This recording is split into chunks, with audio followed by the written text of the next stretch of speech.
everyone, welcome to my first video of 2024. Now, while I don't make New Year's resolutions, I know there are a lot of us who do. So let me know in the comments, are you team New Year's resolutions or are you just like me that it's just another revolution around the sun and it doesn't mean anything unless you feel it means something. For me, my birthday is the time when I make New Year's resolutions actually because it's me actually entering a new year, right? But that's just me. So I thought if we were to do New Year's resolutions, what would we do on this channel, right? And for me, knowing me, I would just think up a resolution in my head, or if I'm feeling a little inspired, probably type it out on my phone, tell it to 20 different friends, and that's it. But then I saw Gittemary Johanson's videos on being specific with your New Year resolution, and I saw all of these posts on Instagram that says in and out, and those were like super cute and also very informative. So I thought, well, let's look deeper into this issue. And then my best friend wrote her first blog on how to be realistically productive, which was so cool. And I thought, maybe let's bring all of that knowledge together with my knowledge on how to be sustainable, specifically in the case of journals, and talk about it. So my best friend, when she's planning for anything, she tends to use planners and she tends to use journals, like bullet journals specifically. Now, the thing is, she has shared all of these great apps, and I'll be linking her blog down below. She has shared stuff like Notion and Google Calendar and how to optimize and how to get started. But I want to talk about if you're using a paperback planner or journal, how to make that sustainable. This was actually a question viewers asked Trashy Sisters on their Instagram as well. So you should definitely check them out. First of all, the thing is, if you are genuinely using that journal for something, it's already sustainable, right? But paper production can have an impact. Now, India has agroforestry, which is actually good for the planet from what I have learned in high school geography class, right? And I have had people tell me, specifically my partner, that most books and notebooks are made from leftover wood from timber production, but I haven't been able to find any resources on this yet. What I do know is that there have been a lot of resources saying that paper production leads to monocultures, which is that what is a monoculture is exactly, I think most of you know, but I'll just put it out there, is when one type of plant is grown again and again in an area, no other plant is grown. So that's really bad for biodiversity.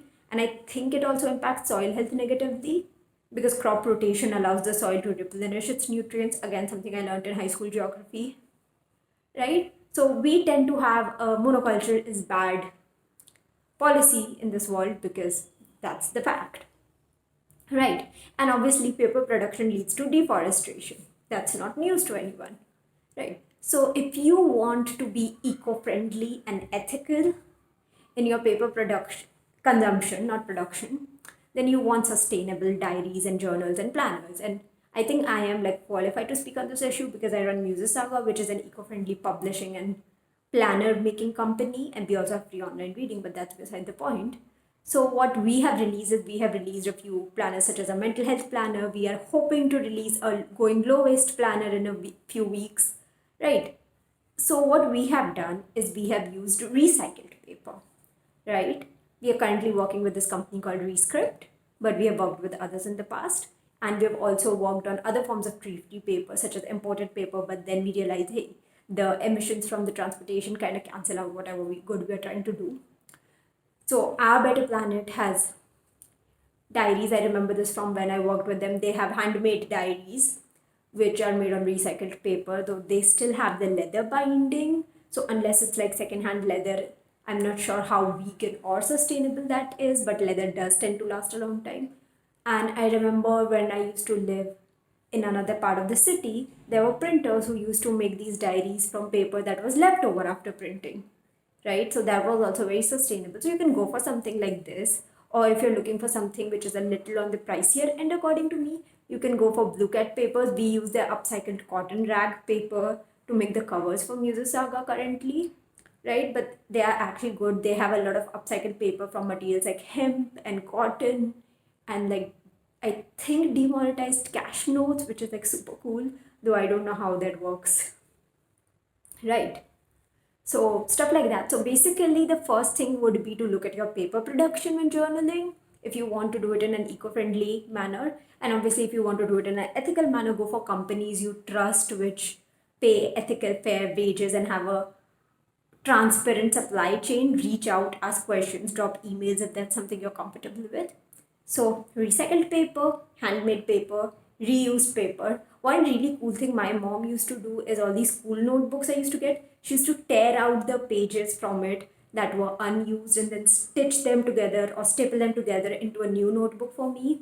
And my partner does this thing where they still have notebooks from their school days and they keep using them till they are filled. So those are all ways you can have sustainable paper without contributing to new paper production. And even if it's sustainably produced, making new resources always has a higher impact on the planet, right? And then there is the fact that when you use upcycled or recycled paper, not only are you lowering the impact by not producing something new, you're also lowering the impact by stopping something from entering landfills. You're keeping it in circulation longer. You're essentially starting a circular economy with that item, which is a great thing to do, right? So that's one thing. And if you're a corporate who's giving out 2024 diaries to your employees, while that is a great habit, make sure those diaries are actually valuable and going to be used, even if you're giving it as gifts to people, because 1 in 6 gifts are thrown away according to Studio Beach. And we do not want these diaries and planners and journals to be thrown away. Either you can re-gift them or you can sell them to your Raddiwala, or you can donate them instead of them sitting in your house doing nothing. Like in my house, we still have diaries from 2018 that I use to sometimes write poems in because no one's using them. No one in my house is a physical planner person except for my mother. Right.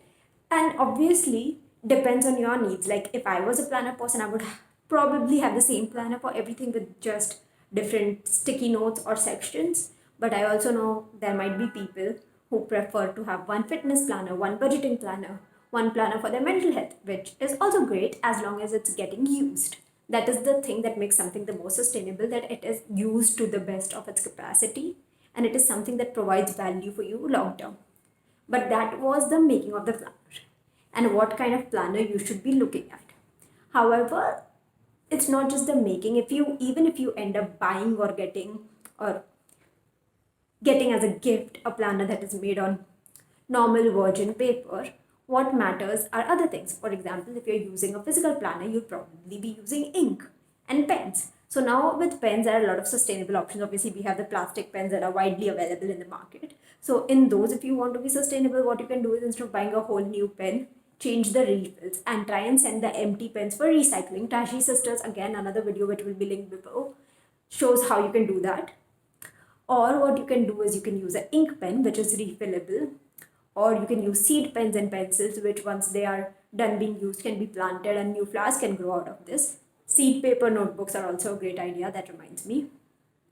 So those options exist. And if you're someone who uses like sticky notes and stickers and stuff, try and get them secondhand, try and get them from thrift stores. Or if you do get them from new stores, try and get them from small local stores or sustainable stores. Anything you do to support your small local economy also goes a long way. And if you can ask for sustainable items at your small local store, that's just wonderful, right? So that was on how to plan. And obviously we want our planners to be aesthetic, but if you can try and maximize your use of space so that the planner lasts longer, that is always a good thing because you will be using less planners that way. But remember, it should add value to your life first and foremost. So if it's very important to you that it looks aesthetic, well, that's important then, right?